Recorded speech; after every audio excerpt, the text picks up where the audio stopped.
Dalam rangka memperluas pengembangan kota dan konektivitas antar dan dalam kota berdasarkan buku saku IKN, tol laut dengan teknologi modern jadi bagian infrastruktur. Nantinya, ini akan mempermudah mobilitas dari kota Balikpapan dan sekitarnya menuju ke ibu kota negara yang dipisahkan oleh Teluk Balikpapan. Menurut Satgas Pelaksanaan Pembangunan Infrastruktur Ibu Kota Negara Kementerian PUPR, pembangunan tol laut dimulai di tahun 2024 ini. Tapi pertanyaannya, kenapa harus jalan tol laut yang dibuat? Mengingat nilai proyeknya yang fantastis. Pertanyaannya, untuk apa dibangun tol bawah laut ini? Alasannya sangat menarik, karena seperti yang sudah disinggung, nilai proyeknya pasti tidak sedikit. Tapi kalau kita bicara tujuan praktisnya, sangat penting karena sebagai infrastruktur konektivitas di IKN.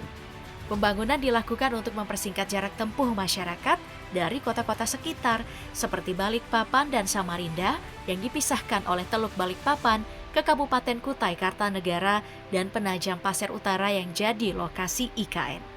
Masyarakat dari Balikpapan yang akan menyeberang ke Penajam Pasir Utara selama ini harus memakai sarana transportasi laut seperti kapal feri, speedboat, atau kapal klotok. Dengan adanya tol yang dilengkapi dengan terowongan bawah laut, perjalanan akan jadi jauh lebih efisien. Dari yang tadinya harus paling tidak 50 menit, nantinya bisa menjadi 30 menit jika tol laut ini difungsikan. Tapi pasti akan muncul pertanyaan, kenapa yang dipilih itu tol bawah laut? Kenapa bukan jembatan? Mengingat lebar teluk hanya sekitar 5,7 km. Dan biaya yang relatif jauh lebih rendah.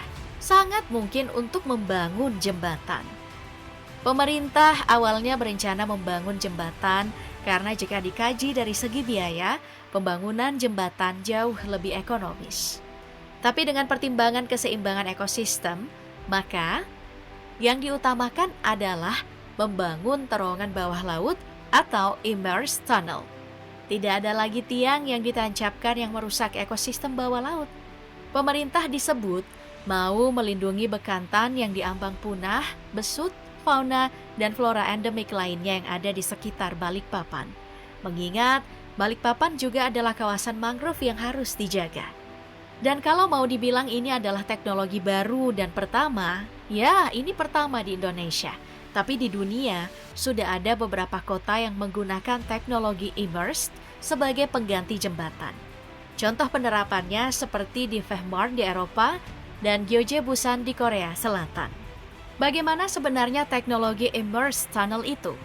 Secara sederhana, immersed tunnel adalah terowongan yang terdiri dari beton yang bentuknya itu seperti box dengan panjang umumnya antara 1 sampai 1,5 km dengan jalur yang bervariasi.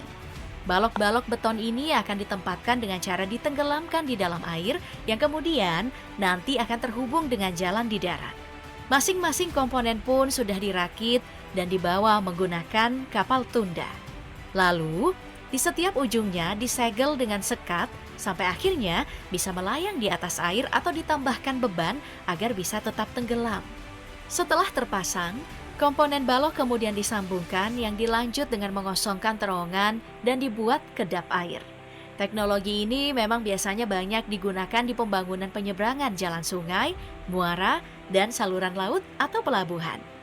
Karena teknologi immersed tunnel tergolong baru, pemerintah lewat PT Hutama Karya menggandeng perusahaan konstruksi Korea Selatan Daewoo E&C. Kerjasama ditandai dengan penandatanganan nota kesepahaman antara PT Hutama Karya dan Daewoo E&C. Bentuk kerjasama yang disepakati bentuknya itu adalah studi kelayakan untuk membangun terowongan bawah laut. Nah, mengapa perusahaan asal Korea ini yang dipilih? Karena pengalamannya dalam menggunakan teknologi immersed tunnel saat